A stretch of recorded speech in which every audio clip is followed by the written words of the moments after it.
Hello, hello. Welcome back to Generation SOS on Record. Today I'm here with Violet Cooper and Liz from Myers Park Presbyterian Church. I found an article about the church and their youth group online that discusses how they have monthly mental health check-ins with their youth. Liz, Cooper, and Violet all run these mental health check-ins, have undergone training by the church leadership in skills such as problem solving, mindfulness, and meditation.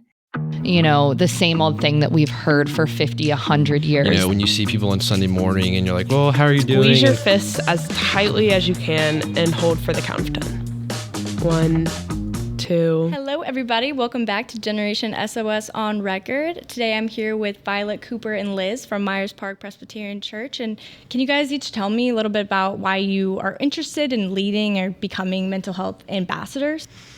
Yeah, so when I started high school and, we realized, hey, like this mental health thing, it's becoming a lot more of a problem than I think we're talking about. We were all really looking for some way that we could come together and help and just kind of give a space for people to work on themselves and grow. And I think that's something that, myself and the rest of us were really passionate about and really excited to start.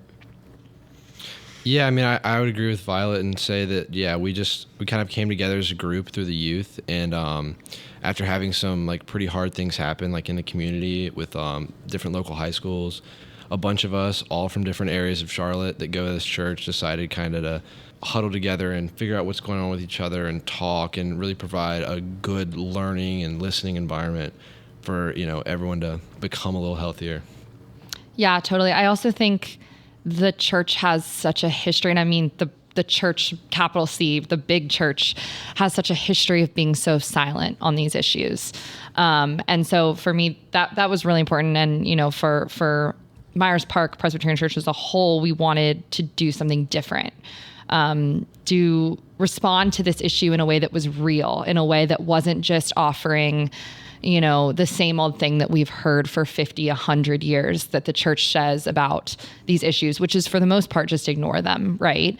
And so I think this was a youth-led effort of saying, we're not going to do that anymore. The church is a body of people who are going to stand up with each other.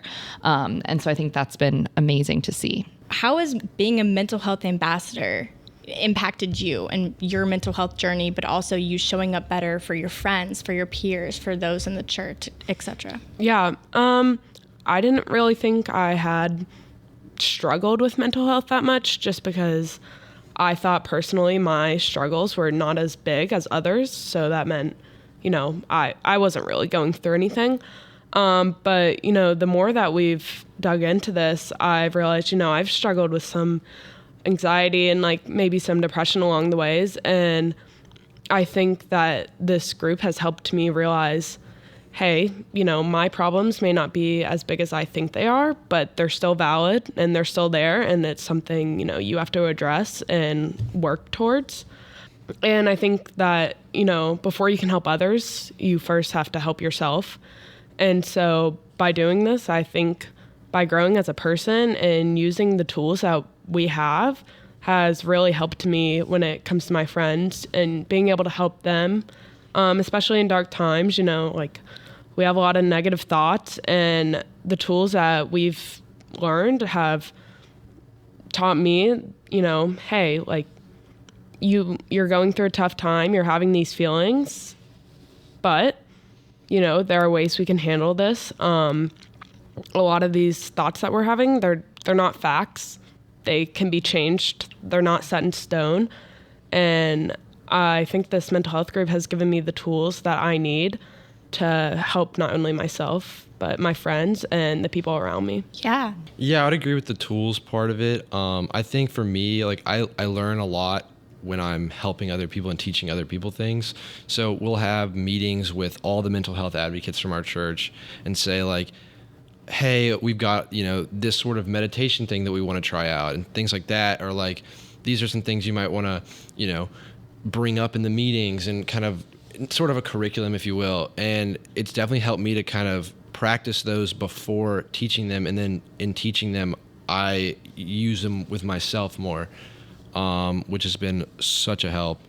And I think, like, I don't know, having that community of people has helped too, because you're not just listening to like your one friend that may be, you know, naive in some respects. You've got a huge group of people where you can bounce ideas off of everybody and really kind of come to a consensus with with a huge group. And yeah, you have a lot of different minds working on things. Right. What about you, Liz? Yeah, I agree with what both of you guys have said. I think for me, like, I have been learning along with you guys every single step of this experience. And that's been really amazing for me. I feel like I've learned just so much. One of the things that I struggle with, and Cooper and Violet both know this from knowing me, is that I have spiraling thoughts. So I'll go from one thing into like the next thing, and then suddenly I'm like 20 years down the road into this thought that, like Violet says, just because it's a thought doesn't mean that it's real, but it's, you know, much easier said than done. And so one of the things that I feel like I've learned a lot is that we've practiced is decatastrophizing. So how to take something that feels really scary and overwhelming and break it down, and like asking yourself those grounding, centering questions of like, just because I feel this way, does that mean it's really real, or is this just a feeling? And, you know, then like you said too, naming those emotions and saying like, just because I feel, say, scared right now, or sad right now, that's an emotion. That's not how I'm going to feel for the rest of my life, you know? So like all those things, like I find myself doing that now in my life all the time, of, you know, just asking yourself those guiding questions to just recenter yourself and really like calm your nervous system too. So that's been really helpful for me. Yeah. Our group gives people a chance to, you know, kind of come back to, you know, be present again, and, you know, kind of calm down a little bit and talk it out with people. You know, when you see people on Sunday morning and you're like, well, how are you doing? And kind of like fake, like smile or whatever. And I think it's just given us a really honest environment to be like, you know, like maybe I'm not doing okay today, and that's fine. And we can talk about it and we can work through it. But you don't need to like sit there and put on a front for somebody and say like, oh yeah, I'm doing great, da da da, because, you know, you really might not be able to. And this is the perfect environment for you to, you know, work on it and kind of attack it head on. One big thing that we do is learning these tools that we've been talking about.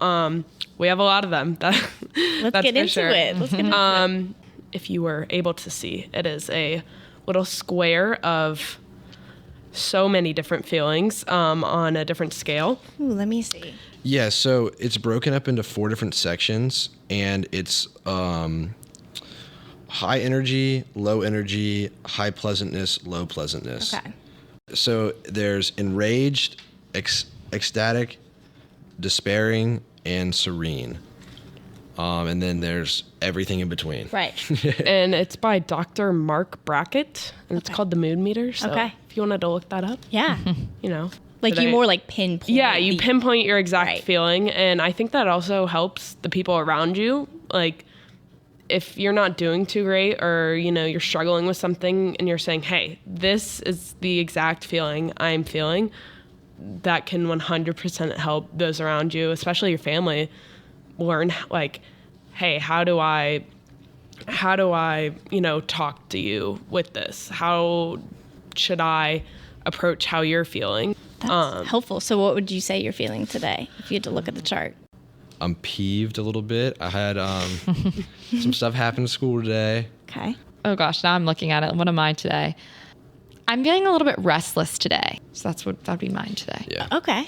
I feel you. Should I do feel it, you on guys? that one. Yeah. Feeling a little playful today. Oh, that's a fun one. It is fun. I was excited about this, and yeah, I feel a little playful. It's like a new environment to do the podcast in, and I like playing. I like meeting people. So yeah, I would definitely say that. I would definitely, yeah.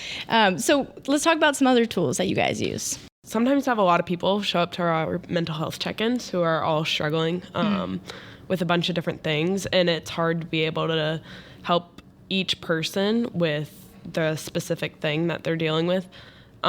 So we use a bunch of these different tools just to be able to, you know, kind of hit a little bit for each person. And so I know me and Michelle talked a little bit about doing an activity. Yes. Could we do one on here? Yes. Okay. What are you doing? I'm so excited. We are going to do my favorite practice. We are going to do a meditation Okay. of self-compassion. So you can either sit or stand. It's up to you. If you're sitting, put both feet on the ground and put your hands on your knees just to start out with and kind of fully relax. And to listeners, please join us. And you can close your eyes if you feel comfortable doing that. So you're going to want to first start with holding your arms straight out from your shoulders. And I want you to think of a time when you were angry or upset. Now, squeeze your fists as tightly as you can and hold for the count of 10. 1, 2, 3, 4, 5, 6, 7, 8, 9, 10. Now relax your hands and turn your palms up. And then slowly bring your hands to the opposite shoulders, crossing your arms over your heart, almost like you're giving yourself a hug. And think of someone who loves you very much. And hold that for 10 counts and receive that love. 1, 2, 3, 4, 5, 6, 7, 8, 9, 10. Now slowly release your arms and open your eyes. And so you have just experienced what it feels like emotionally and physically to be bathed in anxiousness and then in self-kindness, and how good it feels to remember that we are loved. I love that. Thank you so much. Yes, of course. Again, that was kind of like a second of just slowing down. Yeah. And, you guys feel better? Yeah. Is it just me? Okay. That's a good one. Self-compassion. That's a good exercise. Oh, yeah. I like that. I really like that one. Okay. Thank you so much. I think one of the biggest things I've learned is like how to feel physical sensations in my body. So like, I did not know how to do that when I was in high school. So it's amazing to me that you guys can do it. But where you just sit and you're like, you breathe deeply and you think, oh, my heart rate is like a little fast. Like, let me just slow it down. And then you think, oh, my stomach, like I kind of have a knot in my stomach. Like, can I try to breathe and like see if I can release that? Oh, I'm carrying so much tension in my shoulders or my neck or my face, like feeling those things in my body. That has helped me so much. And I've tried to really come back to that over and over, to just be really present and feel like, oh, when I'm feeling sad, like I feel like a knot in my stomach, and like just making myself sit and feel that feeling. And like, yeah, it doesn't feel good, but it's better than just like flying through my life and not feeling it. It's much better to just sit there and feel it and say like, oh, this is a normal emotion.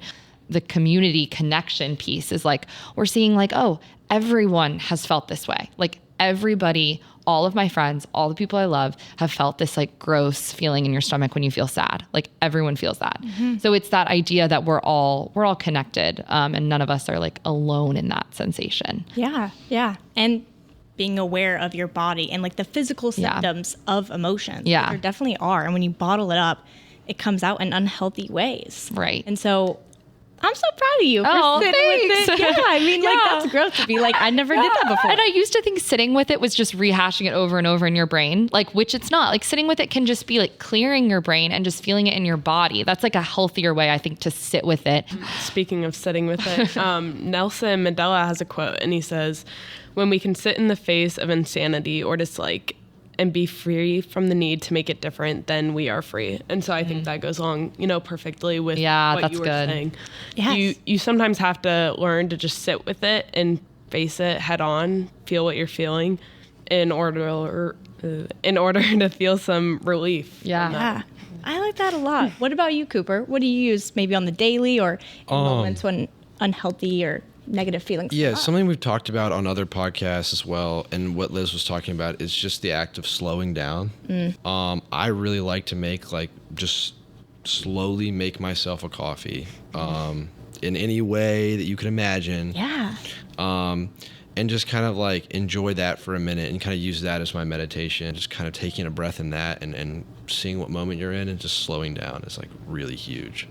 What have you learned since doing these mental health check-ins, becoming ambassadors? What is you want people to be left with? A lesson or something that you wish your younger self knew?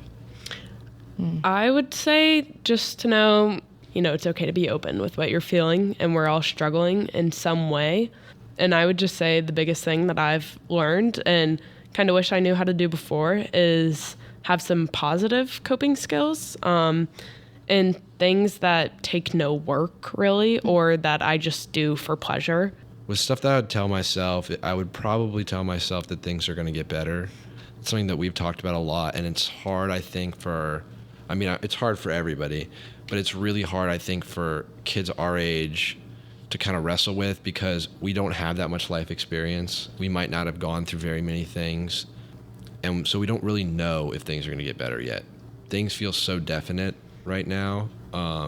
So it's really hard to see into the future or look into the past to say, well, this happened and things went okay, because there might not be something that we can look at. So I think that's what I would tell myself, is that things are going to be okay and things are going to continue to get better. So. Yeah, especially as you get older and you gain more experiences and hardships, and you have these tools for you for those times. Yeah. So let's go. Thank you. That's awesome. Something I wish that my younger self knew is that contentment is valuable, right? Like, I think that in our society, like, especially at our age, sometimes we think we'll only be happy if we get to do X, Y, Z, all these amazing things. But I think that when we just slow down and we're present, like, we actually experience the best of what life is, So I think that's what I wish I would have known, that I'm still learning every day, but day by day. I like what you said about the moments, and we always look forward to, I'm going to be happy when I accomplish this, or I get into school, or I get this grade, etc., this job. And it's like, well, you need to also like enjoy the journey of that, instead of wanting, because then you're going to look back and be like, I didn't enjoy the process of getting to this place in my life. It sounds like you guys are all three amazing leaders, and I love that. Also, you guys are so young, starting this mental health check-ins. I mean, you're both seniors in high school, right? I mean, that's absolutely insane. I'm wondering if we were that age, we had these resources. I might not have made so many bad choices. That's okay, not an excuse. But I mean, I think that's amazing that you guys have this at this age, and you'll continue to use those with you no matter where you end up next year. And I cannot wait to hear how it goes and follow up with you guys in the future. And again, thank you guys for coming on today. Yeah, thanks so much for having us. Thanks for having us. Yeah, thank you guys for listening. Have a good day.